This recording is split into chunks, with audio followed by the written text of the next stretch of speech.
हरे नमः. धर्माचा जणू मूर्तिमान पुतळा, धर्माचा जणू मूर्तिमान पुतळा, भासे जना भूवरी, भासे जना भूवरी, दीक्षा देऊनी जो जगतिया, दीक्षा देऊनी जो जगतिया, बद्धास हो उद्धरी, बद्धास हो उद्धरी, वाणी नेवदता भागवती कथा, वाणी वदता भागवती कथा, व्यासा प्रती भासला, व्यासा परिभाषा, तो हा गुरुश्री जनार्दन असा, तो हा पुरुषी जनार्दनाचा, पाटांगणी शोभला. सद्गुरुनाथ महाराज की जय. हरे नमः. ऋषय ऊचुः त्वया खलु पुराणानि इतिहासानि तानघ आख्यातान्यपि धीतानि धर्मशास्त्राणि यान्युत यानि वेदविदां श्रेष्ठो भगवान् बादरायणः अन्ये च मुनयः सूत परावरविदो विदुः. भगवान वेदव्यास वर्णन करून सांगू लागले.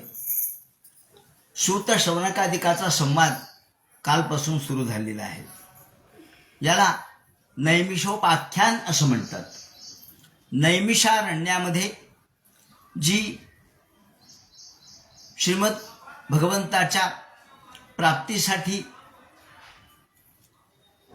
सर्व मुनी भक्त तसेच शौनकादिक सर्व मंडळी जमा झालेली आहेत आणि ही सगळी 1000 वर्षाचं सत्र त्या ठिकाणी संपन्न करण्यासाठी आलेली आहे. आणि सर्व शौनकादिक सूतांना प्रार्थना करतात की हे सूत महाराज, आपण व्यास महर्षींचे पट्टे शिष्य आहात. व्यास महर्षींचं हृदगत आपल्याला ज्ञात आहे. त्यांनी तुम्हाला सर्व शास्त्र पुराण शिकवलेले आहेत. याने वेदविदां श्रेष्ठो भगवान बादरायण. भगवान बादरायण हे प्रत्यक्ष भगवंताचे कलावतार आहेत. आणि परावर विदो विदुः, पर आणि अवर, सगुण आणि निर्गुण.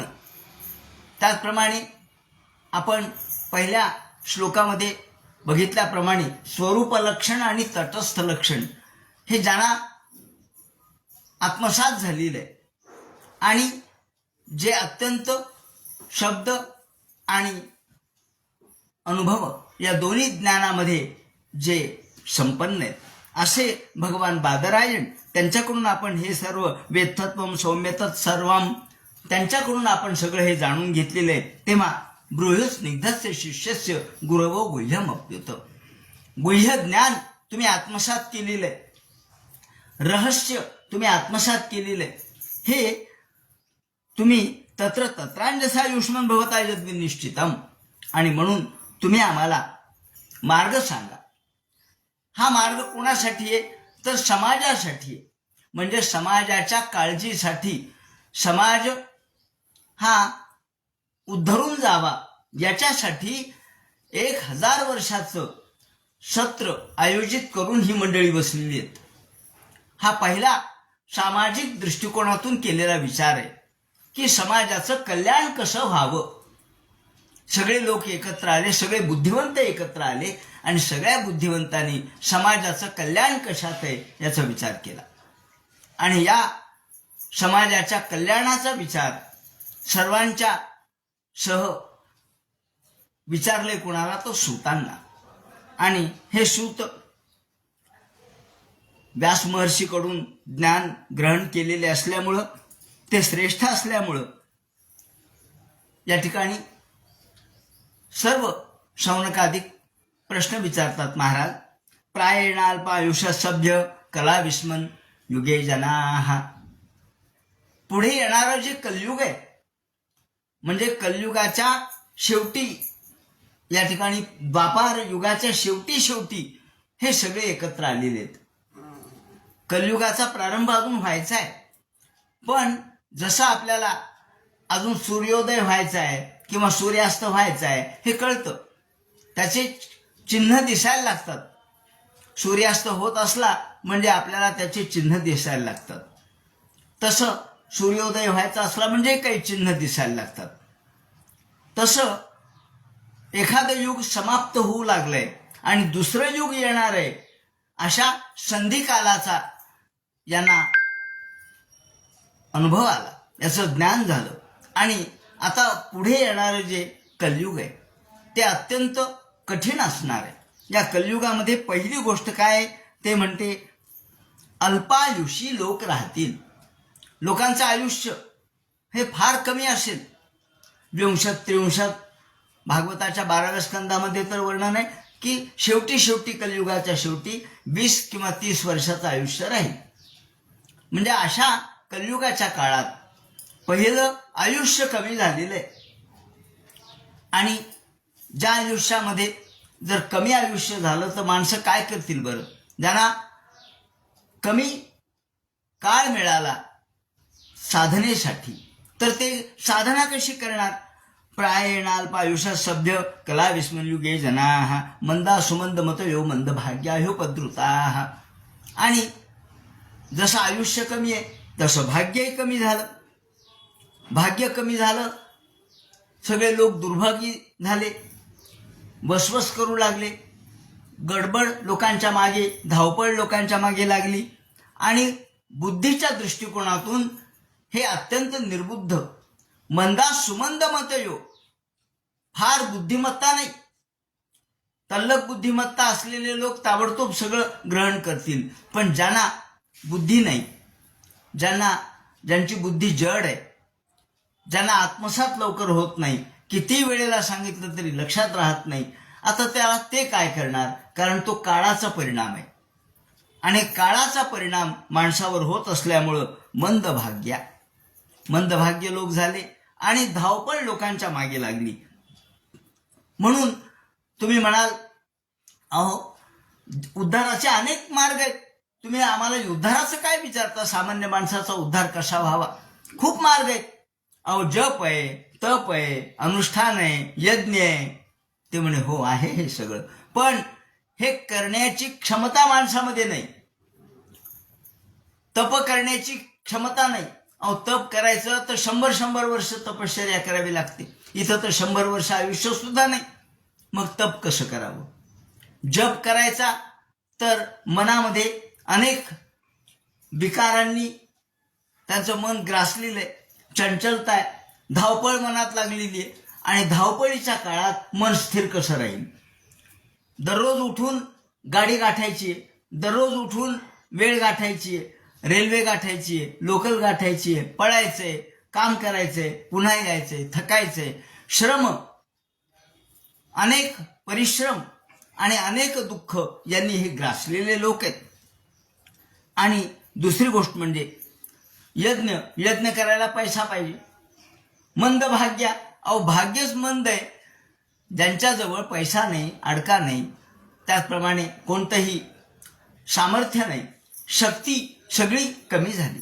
मग ती पैशाची शक्ती कमी झाली, बुद्धीची ज्ञानाची शक्ती कमी झाली, आकलनाची शक्ती कमी झाली. मग अशा वेळेला भूरीने भूरी कर्माणी, खूप कर्म आहेत, अनेक गोष्टी आहेत. या भूरी शब्दाने त्यांनी हे सांगितलंय की खूप गोष्टी आहेत, पण काळ माणसाच्या हातात फार कमी आहे. त्यामुळं अन्येपी बहुकालेन बहुशास्त्र श्रवणादिभिर, अहो शास्त्र आहेत पण एक शास्त्र अभ्यासायचं, एक वेद अभ्यासायचा तर सगळं आयुष्य खर्ची घालावं लागतं. 12 वर्ष एक वेद शिकायला लागतो. मग 4 वेद 1248 वर्ष त्याच्यातच गेले, 50 वर्ष तर त्यातच गेले. मग काय हातात शिल्लक राहिलं? म्हणून कितीही जरी माणसाच्या जवळ शास्त्र असले तरी त्याचा उपयोग नाही, कारण अल्पायुषी लोक झाले. व्याकरण एवढे एकच अभ्यासायचं तरी माणसाला त्या व्याकरणाचा अभ्यास, एक शास्त्र आहे, कोणतेही शास्त्र, 6 शास्त्र आहेत, त्या 6 शास्त्रांच्या अभ्यासाला सुद्धा 12 वर्ष पुरत नाहीत. मग अशा वेळेला काशीला एक जख्ख म्हातारा होता, 90 वर्षाचं वय झालेलं, आणि तो घोकमपट्टी करायला होता. कशाची? व्याकरणाची. घोकमपट्टी करता करता करता शंकराचार्य तिथून चाललेले होते आणि शंकराचार्याने ऐकलं. म्हणले काय करू लागले? म्हणजे व्याकरणाची घोकमपट्टी चालली आहे. ऐ उण रुलक, ऐ उण रुलक. काय म्हणले? अहो म्हणले हे पाणिनीचं सूत्र मी पाठ करतोय. शंकराचार्य त्याला म्हणाले, अरे पाणिनीचं सूत्र पाठ करायला आता तू सुरुवात केली, मग तुला यावं कधी व्याकरण? तुला हे सगळं यावं कधी? तोपर्यंत तुझं आयुष्य संपून जाईल. म्हणून डुंकृत करणे असा शब्द त्याने वापरलाय. अरे आता डुंकृत करणं बंद कर, मग त्यापेक्षा भजन कर. बस झालं. आता व्याकरण शिकायची वेळ नाही, आता घोकमपट्टी करायची वेळ नाही, आता फक्त भजन कर. सांगायचं तात्पर्य असं की माणसाच्या अंतिम क्षणी माणूस शास्त्र शिकायला लागला तर तो काय शिकणार आहे? म्हणून आत्मकल्याण फक्त भजनात आहे. या ठिकाणी ते म्हणतात की अल्पायुषी लोक झाले, मग त्यांनी शिकायचं कधी? तसं म्हटलं तर श्रोतव्यानी विभागशः कितीतरी गोष्टी आहेत. विभागशः आपल्याला अनेक गोष्टी, धर्म आहेत, कर्म आहेत, अनुष्ठान आहेत, हे सगळं आहे. पण माणसाला पैसा नाही, माणसाजवळ सामर्थ्य नाही, अशा वेळेला याचा उपयोग होणार नाही. अतः साधोत यत्सारम समुद्रत्य मनीषया. आणि म्हणून आपण या सगळ्यांचा विचार करा आणि एकच एक आम्हाला असं श्रेय सांगा, आम्हाला असं साधन सांगा की ज्या एका साधनाने आम्ही मुक्त होऊ. आम्ही म्हणजे सामान्य माणूस. या ठिकाणी सामान्य माणसाची काळजी केलेली आहे.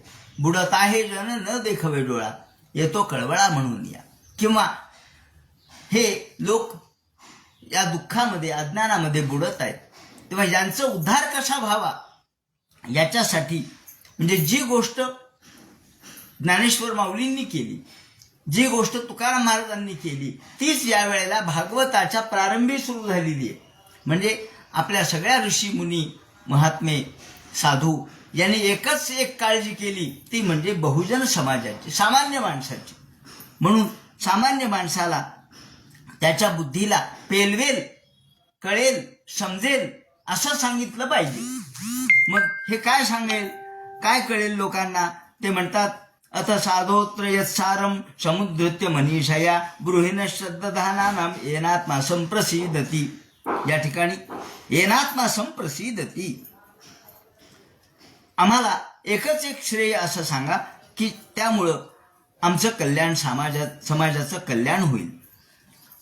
खरं म्हणजे हे सभ्य साधू अस्मिन योगे कलावल्पायुषो जनास तत्रापि मंदा अलसा. नुसतं मंद नाही, अलसा शब्द वापरलाय भाष्यकारांनी. आळशी झालेत लोक, आळशी. ठीक आहे, मंद असू द्या हो, पण आळशी झालेत. उठायचं म्हटलं तर नको वाटतं. सकाळी उठून स्नान करा. का हो म्हणले आता? अहो म्हणजे कार्तिक महिना आहे, सकाळी उठून स्नान करा. म्हणजे कंटाळा झाला. 10 वाजेपर्यंत झोपायची. त्याप्रमाणे काम करायचं म्हणलं तर नको वाटतं. आपण धर्मकर्म करावेत तर कंटाळा येतो. ते म्हणतात आल अलसास तत्रापि. आळस माणसाच्या मनात आला. आळस हा माणसाला एका अर्थाने त्याचं कर्तव्यापासून च्युत करतो, त्याच्या कर्तव्यापासून परावृत्त करतो. म्हणून मंद्रभाग्या विघ्नाकुलास्तत्राप्यू आणि विघ्नाकुला हा शब्द वापरलाय त्यांनी. बरं, कुठलंही काम करायला झालं तर विघ्नच यायला लागले. निर्विघ्न काम होईना आणि निर्विघ्न काम झालं नाही म्हणजे माणसं कामच सोडून देतात. काय करावं? कुठलं काम करायला तर विघ्नच यायले, त्यामध्ये अडचणीच यायल्या, अडथळेच यायले. अडथळे येत नाहीत असं नाही, येत राहतात. अडथळे येतात, अडचणी येतात, विघ्न येतात. आणि म्हणून ते म्हणतात कलियुगामध्ये निर्विघ्न असं काही होईना, निर्विघ्न कार्य पार पडणार नाही. आणि म्हणून रोगादिभिही असंही त्यांनी म्हटलंय. माणसं निरोगी राहिले नाहीत. माणसाच्या मागे रोग लागलाय. रोग, भवरोग तर आहेच आहे, संसाररूपी रोग तर आहेच आहे, पण शारीरिक दुखणे. मग कधी पाय दुखणे, कधी हातच दुखणे, कधी कंबरच दुखणे, कधी मानच दुखते, कधी पोटच दुखतंय, कधी खोकलाच येतोय. कधी कानच दुखतोय, डोळाच दुखतोय, दुखणे मागं लागलेले आहेत वेगवेगळ्या पद्धतीने. कधी करोनाच येतो, सगळ्या प्रकारचे जंतू सगळीकडे पसरलेले. आणि त्यामुळं माणसं हे कलियुगामधले धास्तावलेले आहेत. कलियुगातल्या माणसाची स्थिती सांगितली त्यांनी. एक तर आळशी आहेत, मंदभाग्य आहेत, धावपळ मागं लागलेली आहे आणि रोग मागं लागलेला आहे. म्हणून तदुत उपद्रुता रोगादिभिः असा शब्द वापरला आहे. अनेक रोग राई माणसाच्या मागे लागलेली आहे. नच बहुशास्त्र श्रवणेपी, आणि शास्त्र श्रवण करायला तेवढा अवकाश नाही, वेळ नाही. बरं, शास्त्र श्रवण करून सिद्धी काय मिळणार आहे? नाही. शास्त्राच्या पलीकडे भगवान आहे. म्हणून तुम्हाला शब्द शास्त्र समजून उपयोग नाही. नुसतं एक शास्त्र समजून घेतलं तरी चालत नाही. सगळ्या प्रकारचे शास्त्र समजून त्याचा समन्वय घातला पाहिजे. तत्व समन्वयात हे सूत्र आहे. या सगळ्या शास्त्रांचा समन्वय घातला पाहिजे. प्रत्येक शास्त्र आपल्याला भिन्न भिन्न मार्गाने सांगतं. म्हणून माऊलींनी जेव्हा गणेशाचं वर्णन केलेलं आहे, 6 हातांचा गणपती माऊलींनी आपल्यासमोर साकार केलेला आहे. देखा षड्दर्शने म्हणपती, तेच भुजांची आकृती, म्हणून विसंवादे धरती आयुधाते. विसंवादे धरती आयुधाते. प्रत्येक शास्त्र एकामेकापासून भिन्न आहे. कोणतं शास्त्र कोणाशी मेळ खात नाही. प्रत्येक जण आपलंच चालवितो. प्रत्येक शास्त्र आपल्याच पद्धतीने निर्णय करतो. म्हणून तर्कतोची परशु, तर्कशास्त्र फक्त बुद्धीचा विचार करतं, काही नाही. तर्क नीतिभेदू अंकुशू, नीती फक्त माणसाला नैतिकतेच्या मार्गात अंकुश दाखवते. या पद्धतीने चाला. वेदांतू महारसू मोदुकू मिरवे, एका हाती दंतू, जो स्वभावता खंडितू, तो बौद्ध मत संकेतू वार्तिकांचा. बौद्ध त्याचप्रमाणे कर्मवादी फक्त कर्मच सांगतात. कर्मैव गुरुरीश्वरा, कर्म करत राहा. कुठपर्यंत? कर्म हाच देव आहे. पण मी कर्म करत राहिलो पण कर्माचं फळ नाही मिळालं. कर्म फक्त करणारे, शब्दज्ञान देणारे हे सगळे शास्त्र भिन्न भिन्न आहेत. पण वेदांतू महारसू मोदकू मिरवे, पण वेदांत या शास्त्राने सर्वांचा समन्वय घातलेला आहे. या वेदांत शास्त्रामध्ये सर्वांना सामावून घेतलेलं आहे. कुणी द्वैतवादी आहेत, कुणी अद्वैतवादी आहेत, कुणी विशिष्टाद्वैतवादी आहेत, कुणी अद्वैत केवळ तर्काने मानणारे आहेत. म्हणजे केवलाद्वैतवादी, विशिष्टाद्वैतवादी, अद्वैतवादी, द्वैतवादी, अहो किती वाद आहेत. ह्या सगळ्या वादामध्ये माणसांना काही कळत नाही.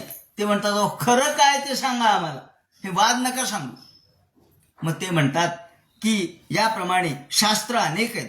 नच बहुशास्त्र श्रवणेपी, माणसाला फळ काही प्राप्त होत नाही. भूरी नीती भूरी कर्मानुष्ठानी, अनेक अनुष्ठान सांगितलेले आहेत. पण हे सगळे माणसाच्या बुद्धीच्या पलीकडचे आहेत. असं एकच आम्हाला या ठिकाणी साधन सांगा की ज्याने आम्हाला शांती प्राप्त होईल. आत्मा आणि बुद्धी, आमच्या मनाला, आमच्या आत्म्याला शांतता प्राप्त होईल. असं एकमेव साधन आम्हाला सांगा, बाकी काही सांगू नका. ते म्हणतात साधनं जरी खूप असले तरी केवळ श्रेय आणि प्रेय ह्या दोन्ही गोष्टी प्राप्त करून देणारं एकच एक साधन सांगा, ज्यातून श्रेय प्राप्त होईल आणि प्रेय हेही प्राप्त होईल. आम्हाला लौकिक जीवनातलाही आनंद पाहिजे आणि पारलौकिक समाधानही पाहिजे. दोन्ही गोष्टी पाहिजेत. माऊलींनी म्हटलंय ज्याचे या लौकिक जीवनामधलं ऐहिक सुख, ज्याचे ऐहिक धड नाही त्याचे परत्र पुसशी काही. ज्याचा ऐहिक धड नाही, ज्याचा ऐहिक जीवनच धड नाही, त्याचं परत्र जीवन कसं धड असेल हो. म्हणून ते म्हणतात आधी माणसाला ऐहिक जीवनाची ओढ असते, भौतिक समाधान, सांसारिक आनंद, माणसाला प्रापंचिक सुख देखील मिळालं पाहिजे, कारण ती सुद्धा माणसाची प्राथमिक गरज आहे. आणि नंतर त्याला पारमार्थिक लाभही झाला पाहिजे, हे दोन्ही झालं पाहिजे. त्याला आपण निःश्रेयस म्हणजे पारमार्थिक लाभ आणि अभ्युदय म्हणजे व्यावहारिक प्रापंचिक समाधान. अभ्युदय हाही पाहिजे आणि निःश्रेयस हेही पाहिजे. म्हणून माणसाला, अशा सामान्य माणसाला या दोन्हीची गरज आहे. म्हणून असं एक साधन तुम्ही आम्हाला सांगा. ब्रूहीन श्रद्धाधानानाम येनात्मा संप्रसिदती. येनात्मा, इथं आत्मा शब्द आपल्याला मनासाठी आलेला दिसतो. आत्मा, ज्याने मन प्रसन्न होईल असं साधन आम्हाला सांगा. येनात्मा संप्रसिदती. आणि श्रद्धाधानानाम, जे श्रद्धावान लोक आहेत त्यांना श्रद्धायुक्त अंतःकरणाने काय करता येईल तेही सांगा. या ठिकाणी सुप्रसिद्धत्वेत व पाठा, या ठिकाणी कुठे कुठे संप्रसिद्धती आहे, कुठे कुठे सुप्रसिद्धती असाही पाठ आहे. सूत जानासि भद्रन्ते भगवान सात्वतांपतीः देवक्यां वसुदेवस्य जातो यस्य चिकीर्षया तन्न शुश्रूषमाणानां मरस्यानुगानुवर्णितम् यस्यावतारो भूतानां क्षेमाय च भवाय च. या ठिकाणी सूत महाराजांना शौनकादिकांनी 6 प्रश्न विचारलेले. हे 6 प्रश्न त्यांनी कोणते विचारलेत तर ते म्हणतात, पहिल्यांदा कल्याणाचा एकच एक मार्ग, ज्यामुळं आमचं कल्याण होईल, आत्मकल्याण होईल आणि सांसारिक देखील कल्याण होईल, पारमार्थिक लाभही होईल आणि प्रापंचिक लाभही होईल. असं दोन्ही दृष्टिकोनातून आम्हाला मार्ग सांगा. हा एक प्रश्न झाला. दुसरा प्रश्न, भद्रम असा शब्द इथे वापरून आशीर्वादपर असा उल्लेख केलेला आहे. भद्र हा शब्द आशीर्वादार्थ आलेला आहे. ते म्हणतात, सूत जानासि भद्रन्ते. सूत महाराजांना म्हणतात, हे सूत महाराज, आपण आमचं कल्याण करा. भद्र हा शब्द वापरून संपूर्ण समाजाचं कल्याण, आशीर्वाद आपला प्राप्त व्हावा म्हणून प्रश्न विचारून म्हटलंय की कृष्णावतार का झाला ते आम्हाला सांगा. सूत जानासि भद्रन्ते भगवान सात्वतांपतीः. सात्वतांपतीः या शब्दावर भाष्यकारांनी काही मांडणी केलेली आहे. सात्वतांपतीः 2 अर्थ आहेत. एक सात्वत पती म्हणजे यादव कुळ, यादव कुळाला सात्वत असा शब्द आहे. सात्वत शब्दाने यादव कुळ सांगितलं. ठीक आहे, कृष्ण यादव कुळातले म्हणून त्यांना यादव कुळातला प्रमुख पती, श्रेष्ठ, त्यांचं पालन करणारा या अर्थाने आहे. आणि दुसरा अर्थ ते म्हणतात सात्वतांपतीः. सत्व हा शब्द सत्वयुक्त अंतःकरणाचे संत या अर्थाने आलेला आहे. संतांचा जो स्वामी आहे, संतांचा जो मालक आहे, संत ज्याची प्रार्थना करतात त्या संत महात्म्यांचे अधिपती असणारे आपण म्हणजे भगवान यांचं चरित्र आम्हाला सांगा. त्याने अवतार का धारण केला ते आम्हाला सांगा. म्हणून सात्वतांपतीः, भगवान सात्वतांपतीः देवक्यां वसुदेवस्य जातो यस्य चिकीर्षया. आणि देवकी आणि वसुदेवाच्या पोटी भगवंतांनी का जन्म घेतला ते आम्हाला सांगा. त्यानंतर तिसरा प्रश्न विचारलाय की नारदांनी ही भगवंताची आणि भक्तांची जी चरित्र गायलेली आहेत ती कोणती आहेत ते आम्हाला सांगा. आम्हाला नारदाने गायलेल्या चरित्रांचं श्रवण करायचंय आणि त्याचं कारण कोणते तेही आम्हाला सांगा. त्यानंतर तन्न शुश्रूषमाणाना मरस्यांगानुवर्णितुम यस्यावतारो भूतानां क्षेमाय च भवाय च.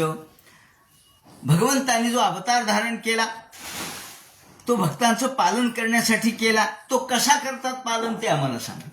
त्याचं क्षेम कसं करतात. भूभव म्हणजे होणे, भवायच म्हणजे त्यांचं सांसारिक कल्याणही कसं केलं आणि पारमार्थिक कल्याणही कसं केलं. क्षेमायच भवायच. क्षेम, आपण क्षेम शब्द वापरतो. पूर्वीच्या काळात लोक पत्र पाठवायचे एकमेकाला. आता पत्र पाठवणं बंद झालं, पण पत्राच्या कार्ड असायचं छोटं 5 पैशाचं 10 पैशाचं आणि त्या कार्डावरती पहिल्यांदा क्षेम असं लिहिलेलं असायचं. का बरं? पत्र पाहिल्याबरोबर आपल्याला आनंद वाटला पाहिजे. हा, सगळं क्षेम कुशल आहे, बस. वाचायचं नंतर, पण आधी क्षेम शब्द. म्हणून पहिल्यांदा क्षेम शब्दाचा वापर. आपलं कुशल असलं पाहिजे. क्षेम, आपण योगक्षेमम वहाम्यहम हे आपण गीतेतलं तत्व ऐकतो. भगवंताची ही प्रतिज्ञा आहे, योगक्षेमम वहाम्यहम. तर मी योग आणि क्षेम, जे आपल्या नशिबातलं आहे ते प्राप्त होणे म्हणजे योग, आणि जे प्राप्त झालंय त्याचं संरक्षण करणे म्हणजे क्षेम. जे प्राप्त झालेलं आहे त्याचं पालन सुद्धा झालं पाहिजे. मिळालं काय हो, खूप पैसा मिळाला, पण रात्री चोरांनी डल्ला मारला. नाही, काय पैसा मिळाला, नशिबात होता म्हणून मिळाला, पण रात्री चोरी झाली, मग नाही, कल्याण झालं नाही. म्हणून भगवंताचं रक्षण म्हणजे क्षेम.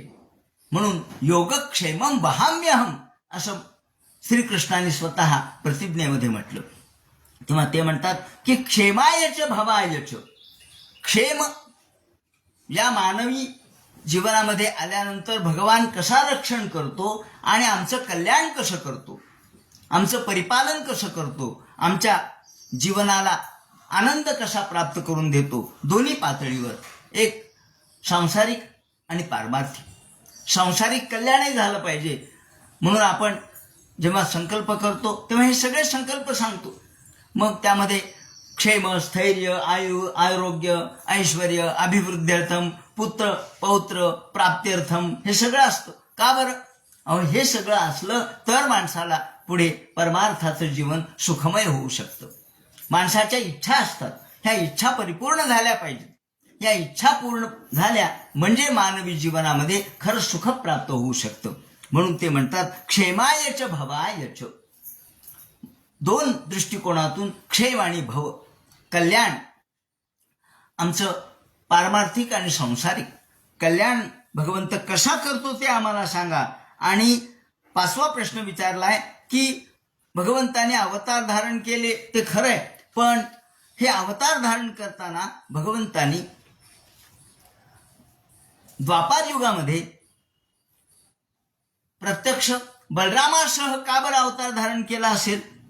बलराम आणि कृष्ण हे दोघे या ठिकाणी, त्यांनी दोघांनी अवतार धारण केला, त्याचं काय कारण आहे ते आम्हाला सांगा. ते म्हणतात आपन्न संस्कृतीम घोराम यन्नाम विशो गृणन सद्यो विमुच्येत यद्विभेति स्वयं भयम. आता या ठिकाणी या 4-5 श्लोकांच्या मध्ये भगवंताची स्तुती केलेली आहे. सगळ्या शौनकादिकांनी भगवंताची स्तुती केलेली आहे. भगवंताचा उल्लेख झाल्याबरोबर आपन्न संस्कृतीम घोरान यन्नाम विभीषो गृणन. जे भगवान इतके दयाळू आहेत, इतके कृपाळू आहेत, इतके सर्व करुणावरुणालय आहेत की आपन्न संस्कृतीम घोरात.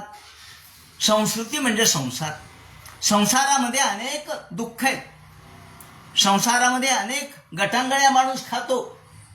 माया नदीचं वर्णन वाचा म्हणजे कळेल.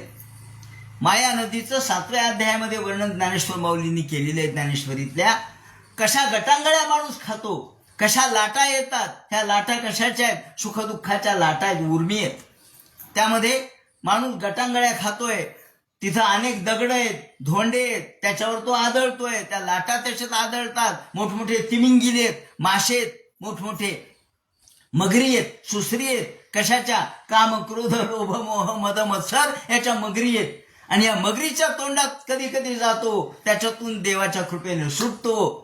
अशा या माया नदीमध्ये तो गटांगळ्या खात खात अहो कधी मुक्त होणार आहे? आपण संस्कृतीम घोरात, या घोर असणाऱ्या संसार रूपी माया नदीमधून तो मुक्त कधी होणार आहे? तर भगवान विवशो गृणन, ते उत्तरही त्याने दिलेलं आहे. विवशो गृणन, जो भगवंताचं अत्यंत अंतःकरणपूर्वक नामस्मरण करतो, ध्यान करतो, देवा तुझ्याशिवाय मला कुणी नाही असं म्हणून जो त्याला शरण येतो त्याचा भगवान रक्षण करताय. म्हणून कितीही घोर संसार असू द्या, कितीही घोर असणारी माया नदी असू द्या, पण त्यातून तरण्याचं सामर्थ्य भगवान एकाच गोष्टीने देतो, ते म्हणजे आपण त्याला परिपूर्ण अर्थाने शरण गेलं पाहिजे. ते म्हणतात विवेशो गृणन तत संस्कृते हे अत्र हेतु यद्यतो नामनो भयमपि स्वयमपि बिभेती. त्याला कशाचंही भय वाटणार नाही. का? अहो भयच भगवंताच्या नावाला घाबरतं म्हणे. भयच त्याला घाबरतं. भय यद बिभेती, भय यद बिभेत, भय सुद्धा त्याला घाबरतं. अत्र हेतू यद्यतो नामनो भय, ज्याच्या नावाचं भय आलाय म्हणून भय सुद्धा त्याच्या नावाला घाबरतं. किंच यस्य पाद संशयो एषा मत एव प्रशमो. आणि जे भगवंताच्या पायाला शरण येतात, चरणाला शरण येतात, त्यांचं भय तर नाहीसं होतच होतं, पण ते प्रशमो. या ठिकाणी सद्यो विमुच्येत ततच सद्यो विमुच्येत. भगवान तर भयमुक्त करणाराच आहे, पण भगवंताचं नामस्मरण करणारे साधू, सज्जन, महात्मे, संत हे सुद्धा तुम्हाला सहज मुक्त करू शकतात, कारण ते भगवंताच्या नामस्मरणामध्ये तल्लीन असतात. यात पाद संशयो, ज्यांनी भगवंताच्या पायाचा आश्रय धारण केलाय, ज्यांनी भगवंताच्या पायाला धरलंय, तो कसा बुडेलो? नाही बुडणार. ज्यांनी भगवंताला धरलंय तो बुडणार नाही. जो भगवंताच्या पायाशी जो शरण आला त्याला मरण नाही. याला उदाहरण या ठिकाणी मी देतो. दृष्टांत पाठामध्ये नाही, लीळाचरित्रा नावाच्या ग्रंथामध्ये चक्रधर हे महात्मा चक्रधर, महानुभाव पंथाचे संस्थापक चक्रधर हे फिरत फिरत फिरत फिरत निघालेले असताना एकांतवासामध्ये फिरत होते आणि फिरता फिरता फिरता एका झाडाच्या तिथे बसले. झाडाच्या तळाच्या खाली बसले निवांत. तेवढ्यात एक सस पळत पळत पळत पळत आलं. घाबरून ससा घाबरला, कारण त्याच्या मागे काही व्याध लागलेले होते. त्या व्याधाने 4 कुत्रे सोडले होते. ते कुत्रे सशाच्या मागे लागले. आता कुत्रे गेल्याबरोबर कुत्रे सशाला पकडतील आणि मग आपण त्याला बाण मारू म्हणून सगळे व्याध मागे होते. कुत्रे पुढे पळतायत, त्याच्या पुढे ससा पळतोय. कुत्र्याच्या भयाने ससा पळतोय, व्याधाच्या भयाने तो पळतोय. आणि तेवढ्यात काय त्या सशाला कळालं, पाहे एक प्राणी छोटासा, पण त्याला कळालं की आपल्याला रक्षण कोण करू शकतो. चक्रधर बसले होते. महात्मा चक्रधर कृष्णाचे अवतार मानले जातात त्यांना. त्यांच्या पायाशी आला आणि जानुतळी रिघाला मांडी खाली जाऊन बसला. मांडी खाली जाऊन बसला. चक्रधरांना लवकर कळे ना, अरे कशासाठी आला. तेवढ्यात कुत्रे भो भो भो भो करत आले, पण ते बाहेर बाजूलाच थांबले. कुत्रे समोर आले नाहीत. आणि मग व्याध आला. ते म्हणलं आमचा ससा आहे, आम्हाला द्या. असं म्हणल्यावर चक्रधर त्याला काय उत्तर देतात. चक्रधर म्हणतात येथ शरण आलिया काही मरण असे. अरे जो मला शरण येतो त्याला मरण असतं काय? नाही देणार मी तुला ससा. काय या सशाने तुझं वाईट केलं? तो बिचारा तृण खातो राहतो, तुम्हाला त्रास देत नाही, आणि तुम्ही याला का मारता? मी याला सोडणार नाही, जा तुम्ही निघून. आणि सगळे कुत्रे गेले आणि व्याधही गेला. आणि मग सशाला हळूच काढलं आणि सांगितलं. सशाला सुद्धा काय म्हणतात, सशाला सुद्धा त्यांनी मोठेपणा दिलाय आणि त्याला म्हटलंय की महात्मे हो, आता तुम्ही जा. महात्मे कोणाला? सशाला. जो सशाला महात्मा म्हणतो तो महात्मा किती मोठा असेल. महात्मे हो, आता तुम्ही जा. निर्भय केलं. सांगायचं मला हे की यात संशयात, ज्याचा संशय आपण केला, ज्याचा आश्रय आपण केला, तो भगवान हा निर्भय करणार आहे. आणि म्हणून भय सुद्धा त्याला घाबरतं. म्हणून ज्याचा संशय, ज्याचा आश्रय, ज्या पादाचा, पायाचा, चरणाचा आश्रय आपण केलेला आहे, त्या आश्रय ज्या भगवंताचा आपण करतो तो आपल्याला मरू देणार नाही, तो आपल्याला बुडू देणार नाही, तो आपला तारक आहे. आणि म्हणून यस्य पाद संशयो येश मत एव प्रशमो. आणि म्हणून प्रशमो शब्द वापरलाय. शांत. शम म्हणजे आपल्या मनाची समधातता. समधात वृत्ती म्हणजे शम. शम, दम हे जे शब्द आहेत.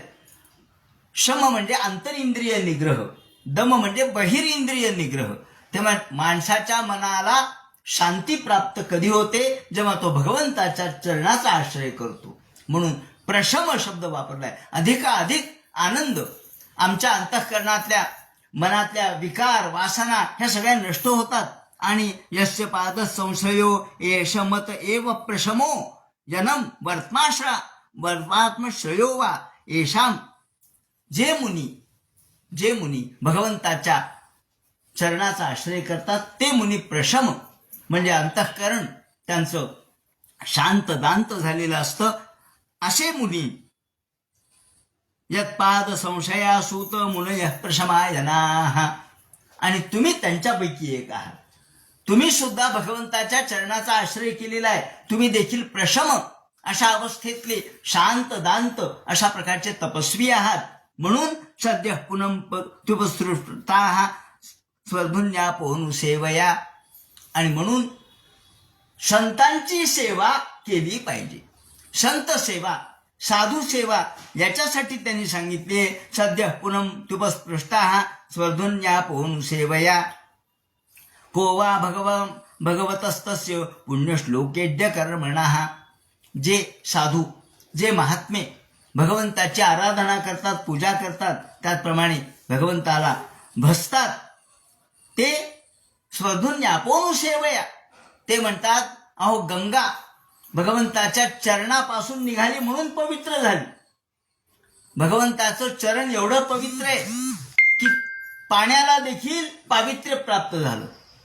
पाणी तर स्वच्छच आहे, पाणी तर शुद्धच आहे, पण शुद्धाला सुद्धा पावित्र्य, शुद्धता वेगळी आणि पावित्र्य वेगळं. शुद्ध असणाऱ्या पाण्याला पावित्र्य प्राप्त झालं भगवंताच्या चरणामुळं. म्हणजे भगवंताचे चरण हे गंगेला पवित्र करणारे ठरले. अहो या पवित्रतेमुळेच शंकराने तिला डोक्यावर घेतले. शंकराने तिला आपल्या मस्तकी धारण केलं का? त्याचं कारण अहो भगवंताच्या चरणापासून निघालीये म्हणजे हिला भगवंताच्या चरणाचा स्पर्श आहे. मग भगवंताचे चरण आपण डोक्यावर घ्यायचे नको का? आपण सुद्धा भगवंताचे चरण मस्तकी धारण केले पाहिजेत. म्हणून देव मस्तकी धरावा, अवघा हलक लोळ करावा. समर्थ रामदास स्वामींनी म्हटलंय देव डोक्यावर घ्या आणि मग कार्य करत राहा. देव मस्तकी धरावा, अवघा हलक लोळ करावा. ज्याप्रमाणे देव मस्तकी जो धारण करतो स्वर्धुन्यापोनु सेवया. स्वर्गातली स्वर्गंगा सुद्धा भगवंताच्या चरणामुळे पवित्र झाली. आणि म्हणून सद्य पुनःपसृष्टा, ताबडतोब भगवंताच्या चरणाचा स्पर्श हा ताबडतोब पुण्यवान करणार आहे.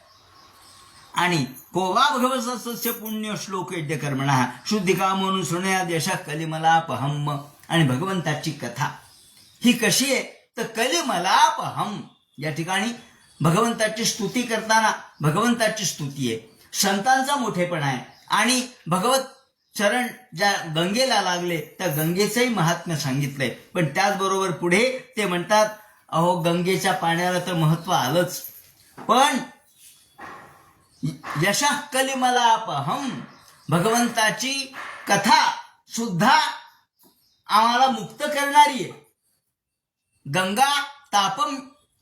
गंगा पापम शशी तापम असं म्हटलं गेलेलं आहे. गंगा पाप नष्ट करणारी आहे, चंद्र ताप नष्ट करणारा आहे, थंड आहे. शशी तापम, गंगा पापम शशी तापम. शशी चंद्र ताप नष्ट करणारा. अंगाची लाही लाही होत असेल तर थंड शांत चांदणं आपल्याला हवंसं वाटतं. माऊलींनी एका विरहिणीमध्ये म्हटलंय चापे वो चंदनू देवकी नंदुनू विण नाबडे हो. या ठिकाणी चांद वो चांदणी, चापे वो चंदनू देवकी नंदनू विण नाबडे हो. तेव्हा चंदन हे थंड करणार आहे, चंद्र हा थंड करणार आहे आणि गंगा पाप नष्ट करणारी आहे. पण गंगा पाप नष्ट करणारी आहे, चंद्र थंड करणार आहे. पण भगवंताची कथा आम्हाला मुक्त करणारी आहे. गंगेला सुद्धा जेव्हा पाप होतात तेव्हा साधू ते पाप नष्ट करतात. तीर्थी कुर्वंती तीर्थानी असं वर्णन एका ठिकाणी भागवतामध्ये केलेलं आहे. अहो, तीर्थाला साधू सज्जन का जातात, महात्मे का जातात? ते म्हणतात, अहो तीर्थामध्ये लोकांचे पाप आलेले असतात. तेव्हा हे पाप गंगेमध्ये साचले म्हणजे गंगा म्हणते, साधू महाराज आमचं पाप घेऊन जा ना, आमच्या मध्ये किती पाप साठलंय बरं. मग साधू सज्जन महात्मे तीर्थयात्रा करतात आणि सगळं पाप आपल्यावरती घेऊन नष्ट करून टाकतात. ते म्हणतात अशी ही गंगा पाप नष्ट करणारी आहे. आणि कृष्ण कथा, भगवंताची कथा ही पाप आणि ताप दोन्ही नष्ट करणारी आहे. ती त्रिविध ताप नष्ट करणारी आहे आणि ती आमच्या संसार तापावर एकमेव उपाय. म्हणून कलिमलापहम, कलियुगामधले जे जे दोष आहेत, कलियुगामध्ये ज्या ज्या वाईट गोष्टी आहेत, त्या कलियुगातील कलिमल, मल म्हणजे वाईट, मळ घाण, कलियुग. आता प्रत्येक युगामध्ये काही ना काहीतरी दोष आहेत, काहीतरी चांगुलपणा आहे, प्रत्येकामध्ये दोष आहेतच, नाही असं नाही. पण हे दोष, कलीचे दोष कोणते आहेत? भांडण, तंटा, वाद विवाद, स्वार्थ, त्याप्रमाणे या सगळ्या गोष्टी कलीच्या आहेत. पण ह्या कलीच्या सगळ्या दोषाचं हरण करणारी भगवंताची कथा आहे. कली दोष, कलिमल नष्ट करणारी अपहम, कलिमलापहम. अपहम म्हणजे आपल्यामधले नष्ट करणे दोष. तिथं भगवंताची कथा जशी जशी आपण ऐकू तसं तसं कलीचे दोष नष्ट होत राहतात. आपल्यामधून कली नष्ट होत राहतो. कलीचे दोष, कलीचे मल आपल्यावरती कुठल्याही प्रकारचा प्रभाव गाजवित नाहीत आणि आपण अमल, अत्यंत निर्मल होऊन जातो. शुद्धी कामोन शृणुयाद, आपलं मन शुद्ध होतं. या ठिकाणी आमच्या मनाचं शुद्धीकरण केवळ एकाच उपायाने होऊ शकतं, ते म्हणजे भगवत कथा श्रवण. मनाच्या शुद्धीचे उपाय सांगितलेत. मनाच्या शुद्धीचा प्रयत्न करायचा असेल तर पहिल्यांदा भगवत कथा श्रवण हेच मनशुद्धीचं एकमेव प्रयोजन आहे. म्हणून शुद्धी कामोन शृणुयाद यद्य यश कलिमलापहम. या ठिकाणी गंगा आणि भगवंताची कथा याची तुलना एकदा मोरोपंतांनी सुद्धा केलेली आहे, खूप चांगली केली आहे. ते म्हणतात की ही कथा माणसाला तारक आहे. गंगा पवित्र आहे, ती पाप हरण करणारी आहे, पण तारणारी नाही. तारणारी कशामुळे नाही? माऊलींनी एक उदाहरण दिलंय, दृष्टांत दिलाय. त्यांनी म्हटलंय की गंगा शुची होय, गंगा शुची होय, गंगा शुद्ध आहे, पाप ताप जाय. गंगेमध्ये स्नान केलं म्हणजे पापही जातं आणि उन्हाने आपलं अंगाची लाही लाही झालेली असते, थंड गंगेचं पाणी आहे, तापही जातो. गंगा शुची होय, ती शुद्ध आहे, पाप ताप जाये. पण काय? तेथे आहे बुडणे एक. गंगेत बुडण्याची भीती आहे, बुडण्याची. त्याला धरावं लागतं साखळीला, आणि साखळी सुटली की काय गंगेचा प्रवाह धो धो धो धो धो, कुठं माणूस जाईल पत्ता लागणार नाही. ते म्हणतात तेथ आहे बुडणे एक, बुडण्याची भीती आहे. पण कथेमध्ये किती बुडा, तुम्ही बुडत नाहीत, तुम्ही तरून जाता. कथा तुम्हाला तारते, गंगा बुडवते आणि कथा तारते. म्हणून कथेमध्ये तुम्ही कितीही जरी डुबक्या मारल्या, बुडी मारली, कथेत अवगाहन केलं, स्नान केलं, तरी तुम्ही बुडत नाहीत. का? कथा तारणारी आहे. जसा भोपळा हा पाण्यावर तरतो तसं तुमचं जीवन या संसाररूपी सागरामध्ये तारणारी ही कथा आहे. म्हणून तस्य कर्माणि दाराणि परिकितानि सूरिभिः ब्रूहिण श्रद्धानानाम लीलया ददतः कलाः.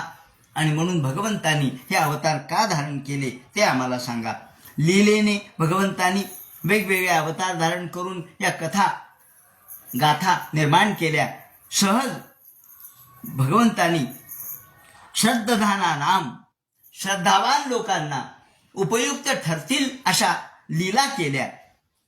आणि आता क्या हरे धीमन नवतार कथा शुभा लीला विधृत स्वैर ईश्वरस्यात्ममायया. आणि हे सगळं आम्हाला तुम्ही सांगा. त्याचप्रमाणे कृष्ण आम्हाला तुम्ही हे सांगा, आमचे कान उत्सुक आहेत ऐकण्यासाठी. वयंतु न वितृप्याम. तुम्ही कितीही सांगितलं ते आम्हाला कंटाळा येणार नाही. तुम्ही म्हणाल किती वेळ सांगू, 1 घंटा. अहो तुम्ही सांगत राहा. का? आम्हाला कंटाळा येणार नाही. न वितृप्यामी. आमची तृप्ती कधी होणार नाही. तुमच्या कथा ऐकता ऐकता ऐकता तुमच्या तोंडून भगवत कथा, भगवत गाथा, भगवत गुणानुवर्णन हे ऐकताना न वयंतु न वितृप्यामी. आम्ही कधीच तृप्त होऊ शकणार नाहीत. वयंतु न वितृप्याम उत्तम श्लोक वार्तया उत्तम श्लोक विक्रमे यच्छृण्वतानां रसज्ञानां स्वादु स्वादु पदे पदे. हे एक पुन्हा वैशिष्ट्य सांगितलंय. ही कथा कशी आहे? ही कथा अशी आहे की ती दोघांनाही यच्छृण्वतानां रसज्ञानां सांगणाऱ्यालाही आनंद देणारी आहे आणि ऐकणाऱ्यालाही आनंद देणारी आहे. सांगणाराही हर्षाने आनंदाने सांगणार आहे आणि ऐकणारा सुद्धा अंतःकरणामध्ये प्रेम निर्माण होत आहे म्हणून आनंद निर्माण होणारी आहे. रसज्ञानाम. जो याच्यातला रसिक आहे, जो याच्यातला जाणकार आहे, ज्याला याच्यातला रस कळतो, ज्याला नवरसा भरवी सागर. 9 रस ज्याला कळतात, या 9 रसांच्या माध्यमातून ही कथा जेव्हा आम्ही ऐकतो तेव्हा प्रत्येक पद आम्हाला आनंददायक ठरतं. स्वादू स्वादू पदे पदे. स्वादू म्हणजे गोड. तुमचं बोलणं, ही कथा, भगवंताची कथाच गोड आहे. ती मुळातच गोड आहे. त्यामुळं तुम्ही जे सांगताय ते आम्हाला गोडच वाटणार आहे. दधी मधुरम मधुमधुरम. ते म्हणतात ही दधी म्हणजे दही. दधी मधुरम मधुमधुरम. त्याचप्रमाणे साखर ही देखील गोडच आहे. आत्रा मधुरा तथैव मधुरैव. ही तसंच मधु सुद्धा गोड आहे. पण या सगळ्यांच्या मध्ये शर्करा जशी गोड आहे, दही मधुर आहे, त्याचप्रमाणे मधही मधुर आहे.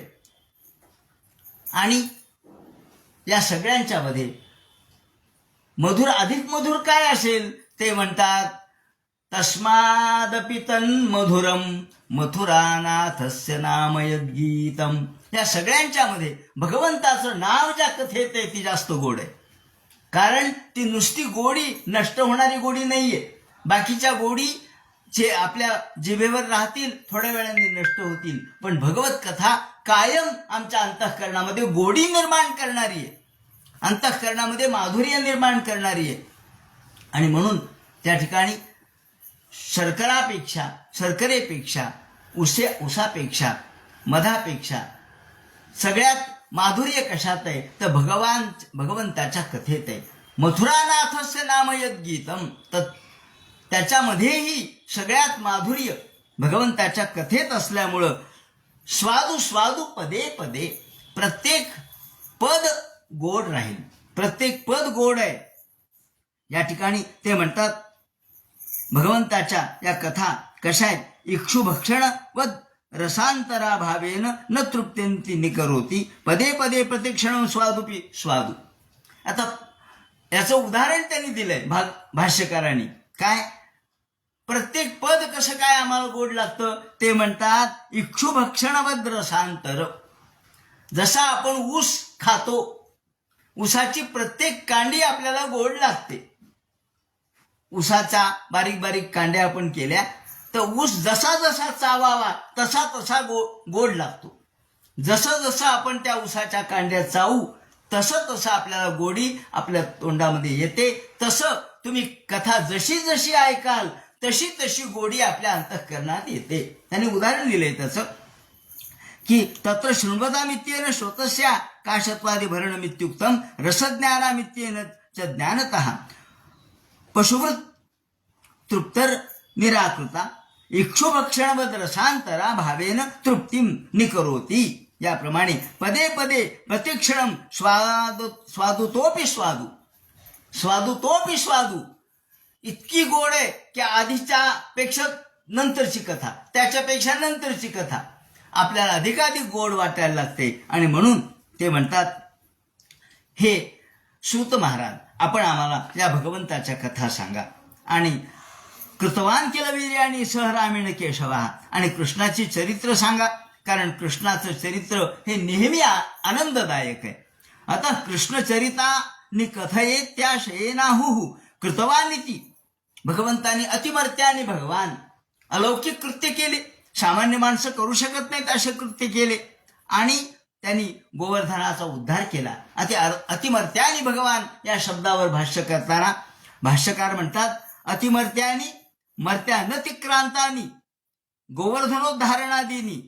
अहो, एका करांगोळीवर गोवर्धन पर्वत उचलला, 7 दिवस एका क्षणात जन्माला आल्याबरोबर पुतनेचा वध केला किंवा तृणावर्ताला ठार मारलं, अशा अलौकिक कृत्य ज्या भगवंतांनी केले ते आम्हाला सांगा.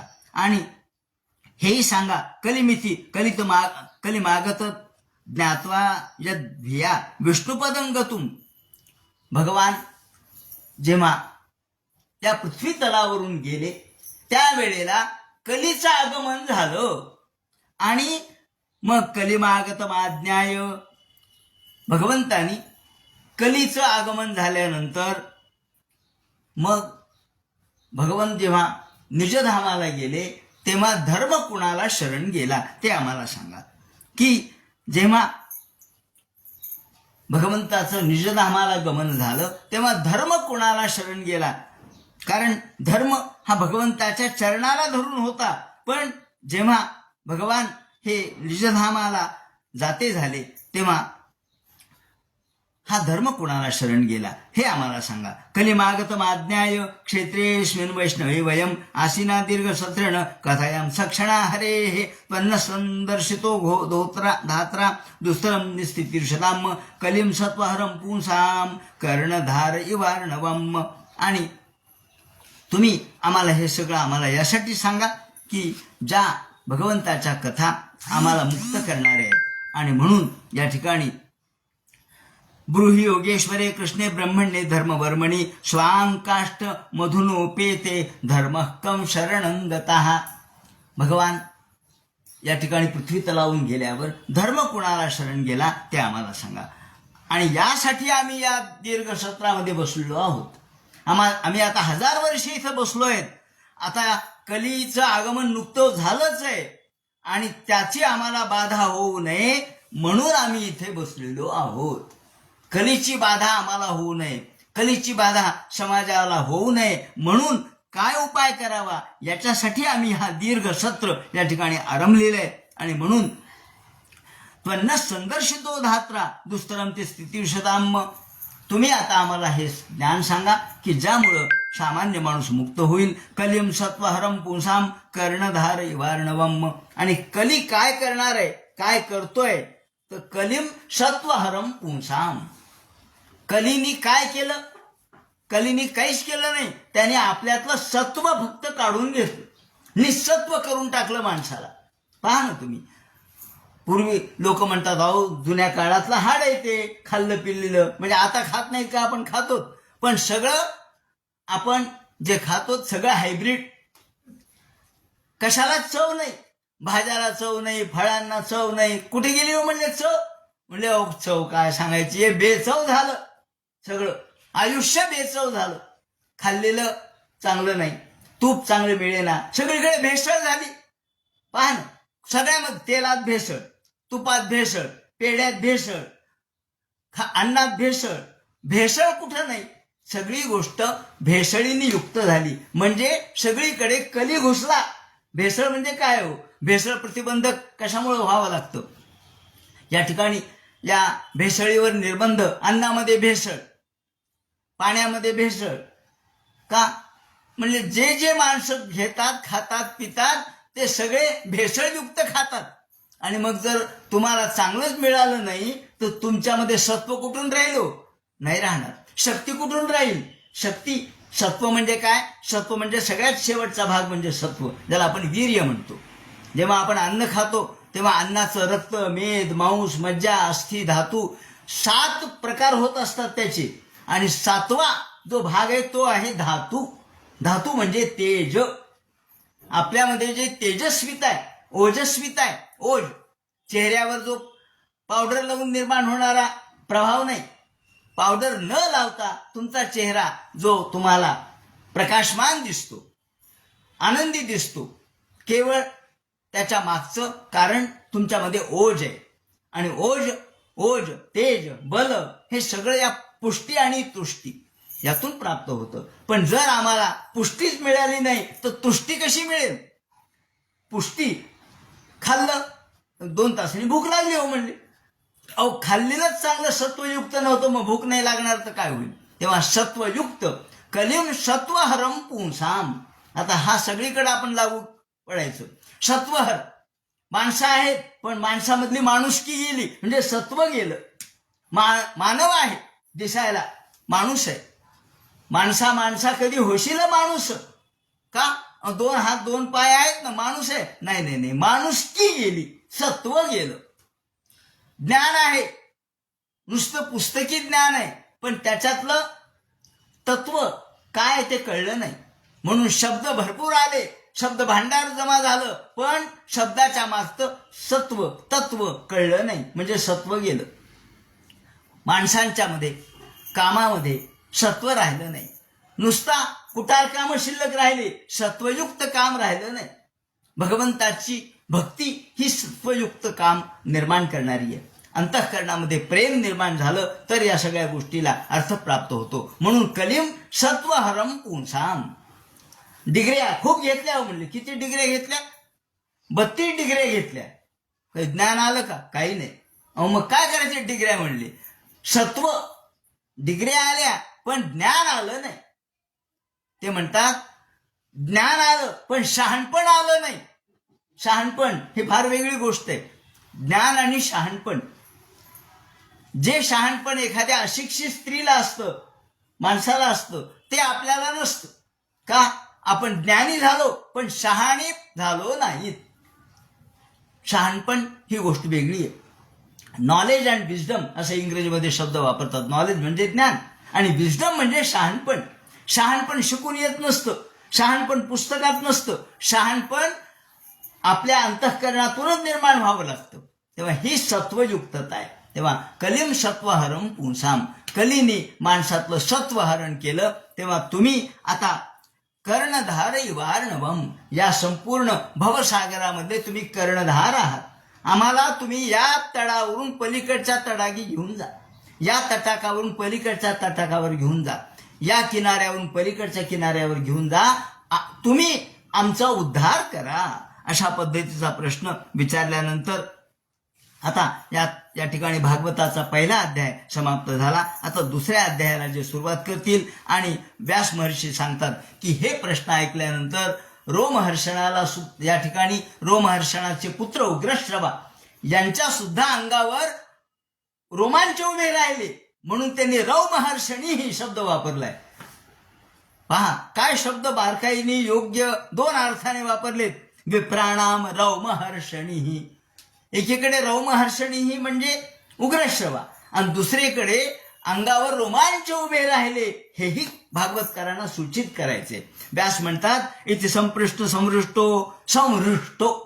हृष्ट म्हणजे आनंद, अंतःकरणात आनंद झाला आणि अंगावर रोमांच उभे राहिले. वा वा वा, खरोखर तुम्ही जे प्रश्न विचारला ना तो योग्य आहे. आणि मग या ठिकाणी त्यांचे गुरु शुकाचार्य यांची जी स्तुती करतील तो सगळा भाग उद्याच्या चिंतनात सांगण्यात येईल. हरे नमः. पुंडली गौरधर विठ्ठल सीताकांत स्मरण. जय जय राम. पार्वती पते हर हर महादेव. श्रीमज्जनार्दन गुरुमूर्तये नमः.